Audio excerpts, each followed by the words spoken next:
The letter trembled in Ethan's hands, its edges worn from weeks of being folded and unfolded in the dim light of his bunk. "You're a disgrace to the Corps." The words burned, scrawled by a fellow Marine who'd once called him brother. At 25, Ethan had thought his secret was safe, but one whispered confession in a San Diego bar had unraveled everything.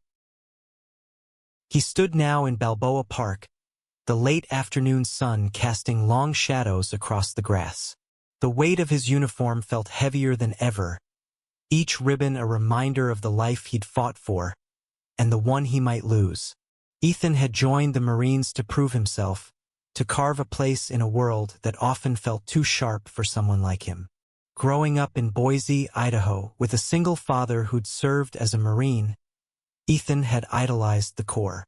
It was his father, James, who taught him to stand tall, to fight for what mattered.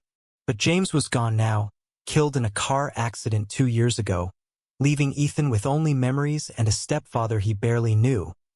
Daniel, the man James had married in a quiet ceremony just months before his death. Ethan's phone buzzed, pulling him from his thoughts. A text from Daniel. "Meet me at the park. We need to talk." His stomach churned. Daniel, a retired Marine with a reputation for unflinching honesty, had always been kind but distant. Ethan wasn't sure what to expect. Was this about the rumors? Had Daniel heard what the battalion was saying, that Ethan was gay, that he didn't belong? He tucked the letter into his pocket and started walking, the park's vibrant energy a stark contrast to the storm inside him. Families laughed, kids chased kites, and couples strolled hand in hand. Ethan envied their ease.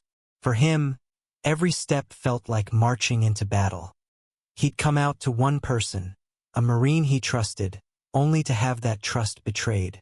The whispers had spread like wildfire through the barracks, and now the letter, left on his bunk, confirmed his worst fears. His unit was turning on him. As he approached the designated bench, Ethan spotted Daniel. The older man stood tall, his graying hair catching the sunlight, his posture still that of a Marine despite years out of service. Beside him was Michael, Daniel's civilian husband, a high school teacher with a warm smile and a knack for defusing tension. Ethan had met Michael only a handful of times, mostly at awkward family dinners after James's death. They were an unlikely pair. Daniel, stoic and disciplined. Michael, open-hearted and quick to laugh. But their love had been undeniable, even to Ethan, who'd struggled to accept his father's new life. "Ethan," Daniel called, his voice steady but warm. "Sit with us." Ethan hesitated, then sank onto the bench, his hands clasped tightly in his lap. "What's this about?" he asked, his voice barely above a whisper. Daniel's eyes softened, but there was a fire behind them. "I heard about the letter, about what's happening with your unit." Ethan's heart sank. Of course Daniel knew. The Marine Corps was a small world, and gossip traveled fast. "It's nothing," Ethan lied, staring at the ground. "Just talk." "It's not nothing," Michael said, his voice gentle but firm. "We know what it's like, Ethan, to feel like you don't belong." Ethan looked up, startled. Michael's words carried a weight Ethan hadn't expected. He knew Daniel and Michael had faced their own battles, two men married in a world that hadn't always accepted them, but he'd never thought to ask about their story. He'd been too wrapped up in his own grief, his own fears. Daniel leaned forward, his hands resting on his knees. "When I was your age, the Corps was a different place. Don't ask, don't tell was the law, and I lived in fear every day that someone would find out who I was. I hid it for years, Ethan. I hid who I loved, who I was, because I thought it was the only way to survive."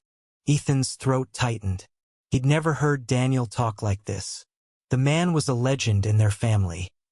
A decorated Marine who'd served in Iraq, who'd faced death without flinching. To hear him admit to fear was jarring. "I thought I could handle it," Ethan said, his voice cracking. I thought if I was good enough, strong enough, they'd accept me. But they found out, and now he trailed off, the letter's words echoing in his mind. Disgrace. Weak. Unfit. Michael reached out, placing a hand on Ethan's arm. You are not weak. You're one of the strongest people we know. And you're not alone in this. Ethan wanted to believe them, but the weight of the past weeks pressed down on him. The sidelong glances from his squad, the cold shoulders in the mess hall, the letter that had cut deeper than any wound. He'd poured everything into being a Marine, his pride, his purpose, his identity. If the Corps rejected him, who was he? Daniel stood, his presence commanding but kind. Ethan, you're my son, not by blood but by choice. And I'll be damned if I let anyone make you feel like you don't belong. The words hit Ethan like a shockwave. His son, Daniel, had never said anything like that before. Ethan had always seen him as James's husband, a man tied to his father's memory but not to him. Yet here was Daniel claiming him, fighting for him. I don't know what to do, Ethan admitted, his voice barely audible. They're pushing me out. I can feel it. Daniel's jaw tightened. Then we fight back. Not with fists, but with truth. You're a Marine, Ethan. And you're ours. As the sun dipped lower, casting a golden glow over the park, Ethan felt a flicker of hope. For the first time in weeks, he wasn't alone. But the battle was far from over. The letter was just the beginning, and the road ahead would test him in ways he couldn't yet imagine. The next morning, Ethan woke to the familiar sound of reveille echoing through the base. His barracks room felt colder than usual, the concrete walls closing in as he dressed in silence. The letter was still tucked in his locker, a silent accusation he couldn't shake. At the mess hall, the air was thick with tension. Ethan kept his head down, but he could feel the eyes on him, some curious, some hostile. His best friend, Lucas, a wiry Texan with a quick laugh, slid into the seat across from him. You okay, man? Lucas asked, his voice low. Ethan forced a nod. Yeah, just tired. Lucas didn't buy it. Heard some talk. About you. He hesitated, glancing around. You know. Ethan's stomach twisted. Lucas had been his closest ally in the unit, the one who'd had his back during training, who'd shared stories of home over late-night patrols. If Lucas turned on him now, Ethan wasn't sure he could take it. I don't care, Lucas said suddenly, his eyes fierce. You're my brother. Doesn't change a thing. Ethan exhaled, relief flooding him. But the moment was short-lived. Across the room, Sergeant Callahan, a grizzled veteran with a reputation for ruthlessness, stared at Ethan with undisguised disdain. Callahan had been the one to find the letter. Ethan was sure of it. The man's influence in the battalion was ironclad, and his disapproval could end Ethan's career. Back at his bunk, Ethan pulled out his phone and reread Daniel's text from the night before. We're with you. Come to the house tonight. The invitation felt like a lifeline but also a risk. What could Daniel and Michael do against the weight of the Corps? That evening, Ethan drove to Daniel and Michael's home in La Jolla, a cozy bungalow with a view of the Pacific. The scent of grilled steak wafted from the backyard, and Michael greeted him at the door with a warm hug. You look like you need a beer, Michael said, handing him a cold bottle. Daniel was at the grill, flipping steaks with the precision of a man who'd spent years perfecting every task. Sit, he said, gesturing to a patio chair. We've got a plan. Ethan raised an eyebrow. A plan? Michael sat beside him, his expression serious. We've been through this, Ethan. Not the same way, but close enough. When Daniel came out to his unit, it was a nightmare. But he fought through it, and so can you. Daniel set the tongs down and joined them. The Corps has changed since my day, but not enough. You're gonna face pushback, maybe worse. But you've got rights, Ethan. And you've got us. Ethan took a sip of his beer, the cold liquid grounding him. Callahan's the problem. He's got half the battalion on his side. If he wants me out, I'm out. Daniel's eyes narrowed. Callahan's a bully. Always has been. I served with men like him. They thrive on fear, but they crumble when you stand your ground. Michael leaned forward, his voice soft but intense. We're going to help you build a case. Document everything, the letter, the comments, the looks. If they try to push you out, they'll have to answer for it. Ethan wanted to believe them, but doubt gnawed at him. What if it's not enough? What if they discharge me? Daniel reached across the table, his hand steady on Ethan's. Then you'll still be a Marine. You'll still be you. And you'll still have a family. The word family hit Ethan hard. He'd spent so long feeling like an outsider, first in Boise where being different meant being invisible, then in the Corps where it meant being a target. But here, in this backyard with the ocean breeze and the sound of Michael's laughter, he felt something new, belonging. Over dinner, they mapped out a strategy. Daniel would use his connections in the Corps to discreetly gather support.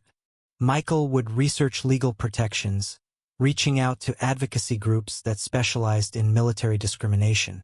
Ethan's job was to keep his head down, do his duty, and document every incident. As he drove back to base, the stars bright above the coastline, Ethan felt a spark of resolve. The fight was just beginning, but for the first time he wasn't facing it alone. The weeks that followed were a gauntlet.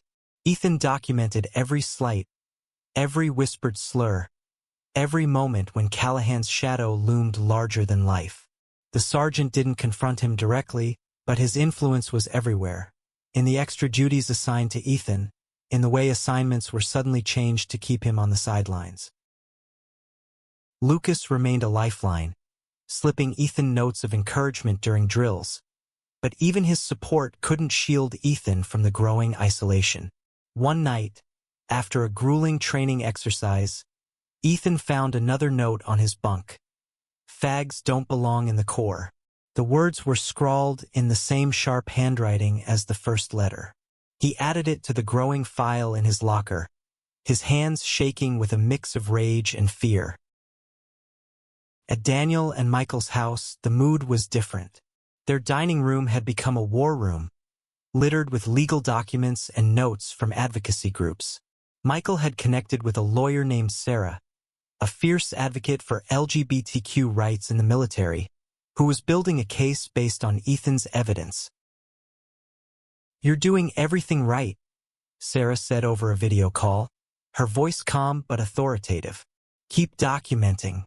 If Callahan or anyone else tries to escalate this, we'll be ready." Ethan nodded, but the weight of it all was crushing. He wasn't just fighting for his career, he was fighting for his identity, for the right to exist as himself.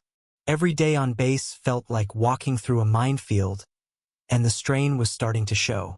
He barely slept, his appetite was gone, and even Lucas noticed the dark circles under his eyes.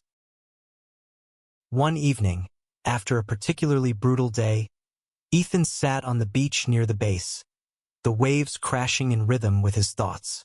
He pulled out his phone and called Daniel. "I don't know if I can keep doing this," he admitted. "It's too much." Daniel's voice was steady on the other end. "You're stronger than you know, Ethan. But you don't have to carry this alone. Come home this weekend. We're having a barbecue, and there's someone I want you to meet."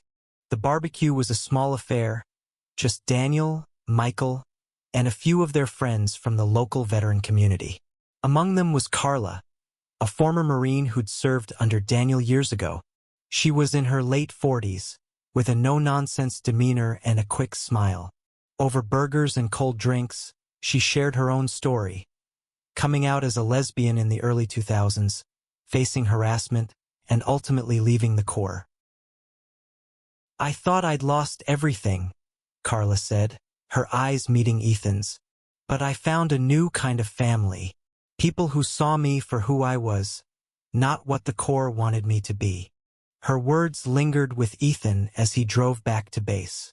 He wasn't alone. Not just because of Daniel and Michael, but because there were others like him, others who'd fought and survived. It gave him the strength to keep going, to face another day of Callahan's glares and the whispers in the barracks. But the tension was building. One morning, during a routine inspection, Callahan pulled Ethan aside. "You're slipping, Carter," he said, his voice low and menacing. "Keep this up, and you won't last long." Ethan held his gaze, his heart pounding. "I'm doing my job, Sergeant. Same as always." Callahan's lip curled. "We'll see about that." That night, Ethan added the encounter to his file, his resolve hardening. Callahan was pushing harder, but Ethan wasn't going to break.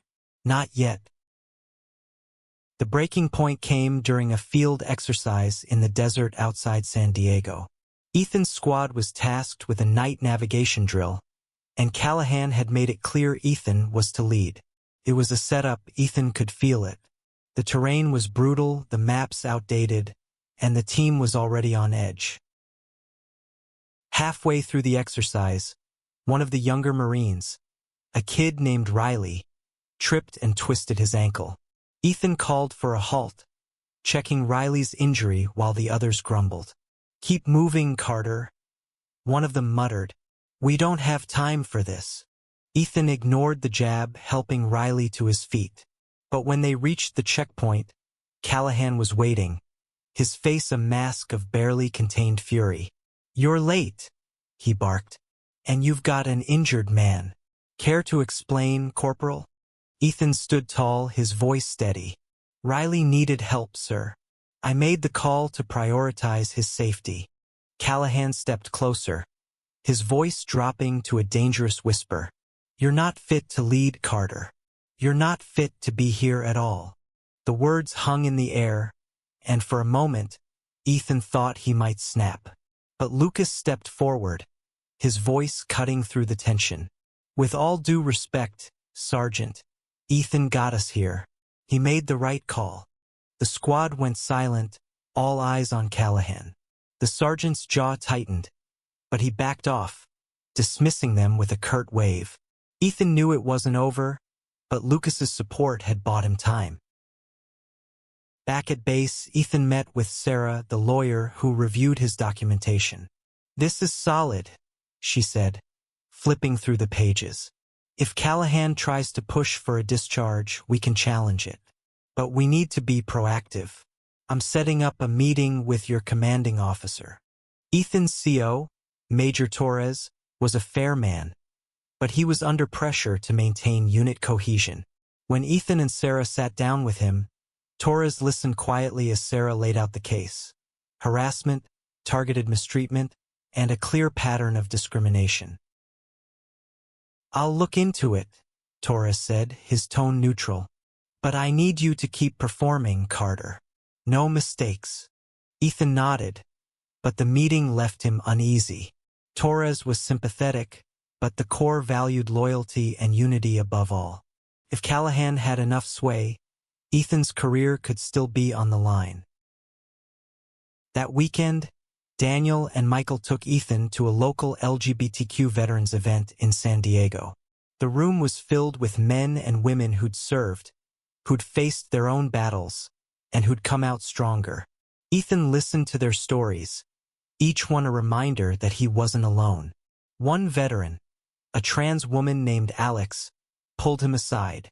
"You're fighting for more than yourself," she said. "You're fighting for everyone who comes after you." Her words stayed with Ethan as he returned to base. He was tired, worn down by the constant pressure, but he wasn't ready to give up. Not yet.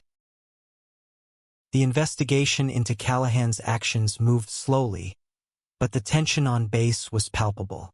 Ethan kept his head down, focusing on his duties, but the whispers didn't stop.